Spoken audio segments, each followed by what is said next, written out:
A Valley woman accused of lying about having breast cancer turned herself into authorities this morning and used that money for a breast augmentation. Said she was diagnosed with stage 2 brainstem. So what do you feel at that point? Anger? I was enraged. A crazy bride wins over her husband by doing the simple trick of simply faking cancer. Oh, you know me, guys. If you can't win them the old good-fashioned way, faking cancer, your next best bet. It's just the natural response to win someone over, if I'm being perfectly honest. In today's video, we're going to be looking at the very crazy story of a bride that quite literally faked cancer to win over her husband. I swear to God, man, you can't make up this stuff.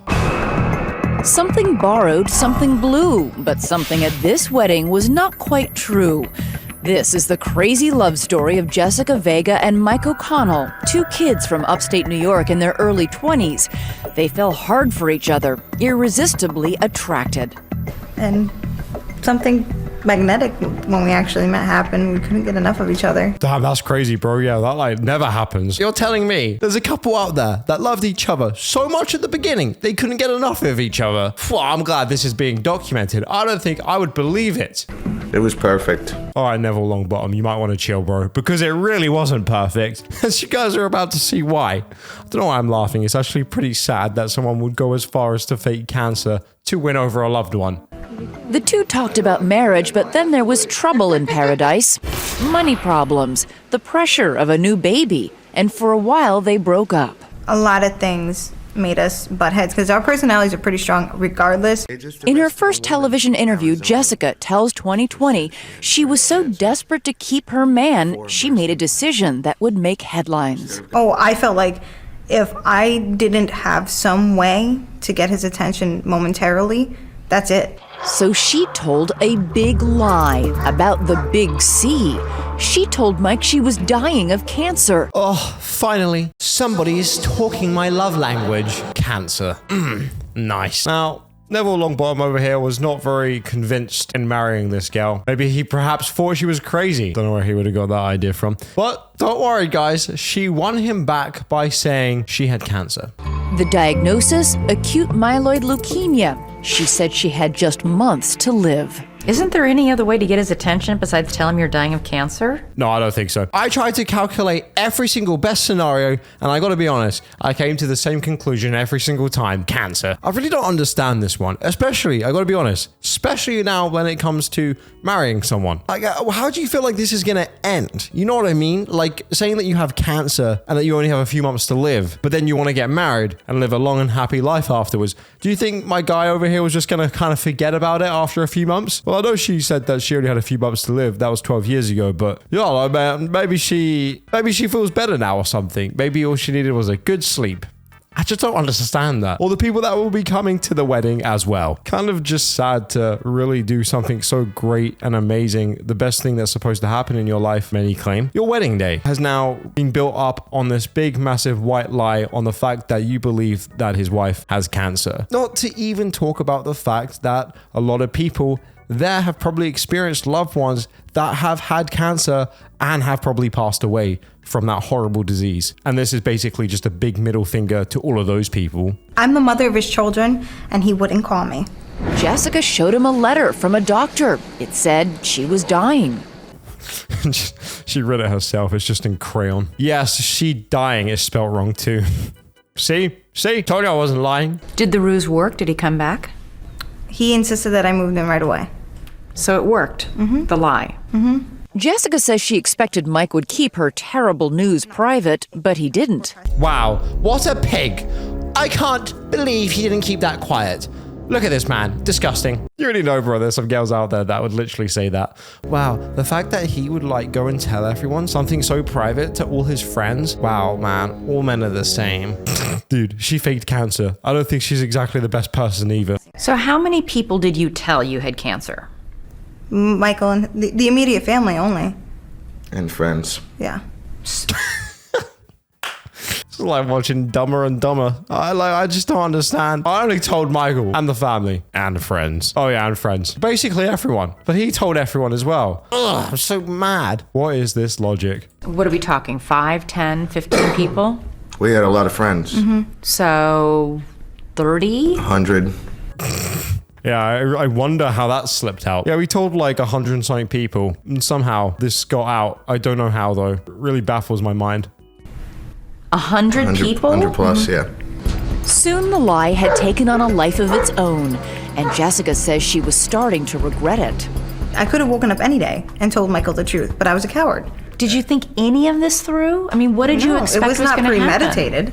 I know, but not. you must have thought, okay, at some point, No. It's like watching two kids on the TV right now. Like, I don't understand their thought process for this. I mean, they don't even understand their own thought process, let alone how I'm supposed to understand it and decode what she's going through. They're almost angry that they got caught. No, is that the kind of vibe that you guys are getting from watching this? This is the vibe I'm getting. We would have gotten away with it as well if it wasn't for you meddling kid. Like, they almost seem pissed off. And the fact that saying that you have cancer when you don't, there's nothing wrong with that. And at the beginning, she's almost kind of proud as well that she got him back. Yeah, and it worked as well. It really did, actually. Like, she found some kind of life hack. Top 5 life hacks. If your husband leaves you and doesn't phone and you have children, just say that you have cancer. He'll come right back to you. Number 4, how to open a gate. Well, she was doing everything she could to keep up the charade. She cut off her hair and wore a wig at her wedding to make it look like she'd had chemotherapy. And get this. did you pretend to go to cancer treatment? Maybe sessions, what, or- like 3 or 4 times at max. Yeah. She would have her mother drop her off at the doctor's office. What would you go do? Nothing. Just sit there. Tell me you're unemployed without telling me you're unemployed. Also, why can't she have done like a fun wig, you know? Like, what the hell? Like an Elvis Presley wig or something. I'm disappointed. Guys, I was mad before, but now I'm just pissed. I don't know, like a Michael Jackson wig or something. I don't know. A Rod Stewart wig. I don't know. Something. Ugh, now I'm mad, guys. When people began donating things for the wedding, Mike was touched and called the newspaper. Oh my god. How does it get this done? How does it actually get this done? Like, I actually don't understand. Does she have one brain cell? Suggesting they do a story about the community's generosity. He goes, hey, guess what? There's going to be an article about our wedding. And I was like, to myself, my inner monologue, I'm like, oh my God, I cannot get out of this now. I have to choose. What am I going to do? Live a lie? Yeah, the only issue with that lie is that you said you die in 4 months. Looks like you have to commit. This is really dumb. Doyle Murphy reported her heartbreaking story in the local paper. The doomed bride-to-be getting fitted for a dress. The brave couple kissing as they got a marriage license. The article prompted even more donations. People were coming out of the woodwork. It was kind of amazing. Soon, family, friends, and complete strangers, many who had lost loved ones to cancer themselves, were beating down her door, bearing gifts, including some who were so determined, Jessica and Mike said they wouldn't take no thank you for an answer. I went into that wedding shop with the full intention to pay for the dress myself. They wouldn't allow me to. I tried very hard to tell them I have the money for it. I will pay for this myself. But you still took it. She could have said, yeah, you know what? No, I got to stop this. A hotel manager who lost her husband to cancer gave them the best room, the jacuzzi suite, and sent up flowers, chocolate-covered strawberries, and champagne. A jeweler whose son was a survivor of cancer provided the rings. If there was more that we could have done, we would have done it. We had to take it. Like, what was I supposed to do? I had no other option. I had to take the free stuff. Oh man, my hands were tied. You literally could have just said no. Like, not only that, you could have just came out and said the truth. But if you didn't want to do that, at least say no. You didn't have to take the free stuff. I had to drink the champagne. I had to sit in the I had to do it. I'm the real victim here. Absolutely disgusting, isn't it? Watching stuff like this really kind of solidifies there are really people out there that would willingly do this type of thing. And I don't really see even that much regret in her eyes, if I'm being perfectly honest. You got a free wedding dress. You got free rings. Those are all You free. got a free honeymoon. You got free airfare to Aruba for the honeymoon. Well, it wasn't free. Flowers, hair and makeup for you, and 7 bridal attendants. Right. Well, it wasn't free. I just had to I had to pay with it with my conscience. So it wasn't really free, was it? No. If anything, I paid the most. Their perfect day came in May of 2010. A raucous outdoor wedding in Wallkill, New York. But even as she sobbed her vows, Jessica was still lying. As I become your wife, I want you to know the day I'm no longer physically here, I will always kiss you goodnight. Dude, how can you possibly try and sit here in an interview after the fact of saying that? Like, that's actually wild. My kisses will still be there when I'm no longer here with you. Even during this lovely wedding, you're still lying. During the vows, yeah, because that was part of, we decided to write personal vows, and I had to mention that. In hindsight, some of their benefactors say they were a little surprised to see the bride with just months to live partying like there was no tomorrow. But Jessica says her big lie had actually been eating away at her. Oh no. Oh, babe.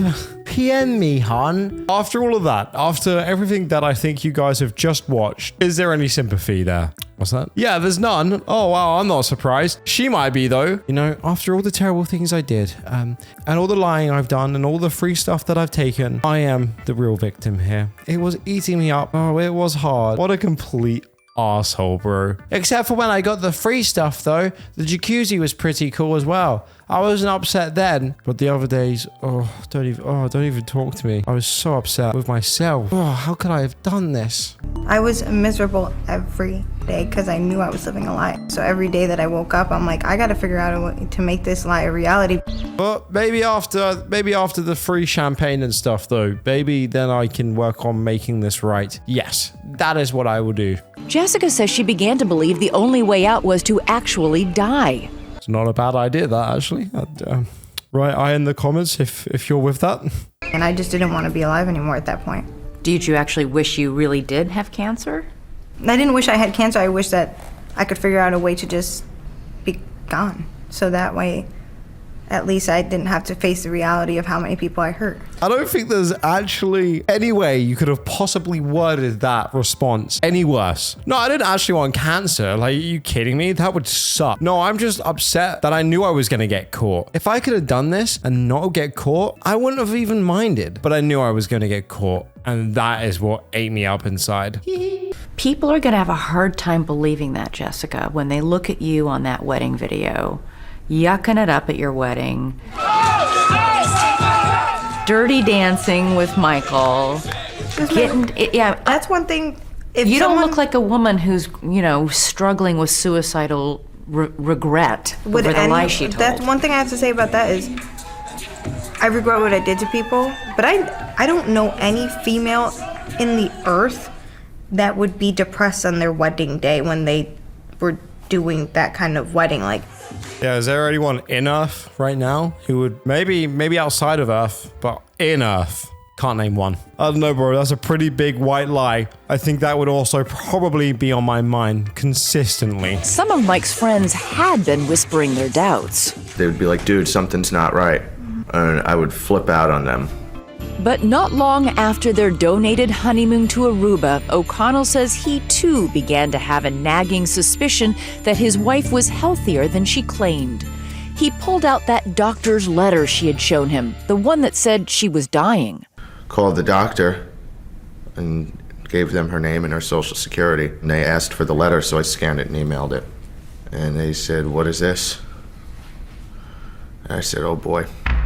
The good news? His new bride wasn't dying of cancer. She's cured! Let's go! Oh man, I'm so happy for them. I bet the newspaper articles are gonna have a field trip with that one. So happy, man. Love a happy ending. The bad news? She never had been. What?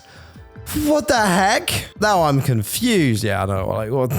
What a complete arsehole, eh? Love will apparently do crazy things to you. I think this video shows that. I feel like the best way for her to get out of this, to have just said it was like a social experiment or something at the end. I don't know, bro. I mean, how the fuck do you come back from this?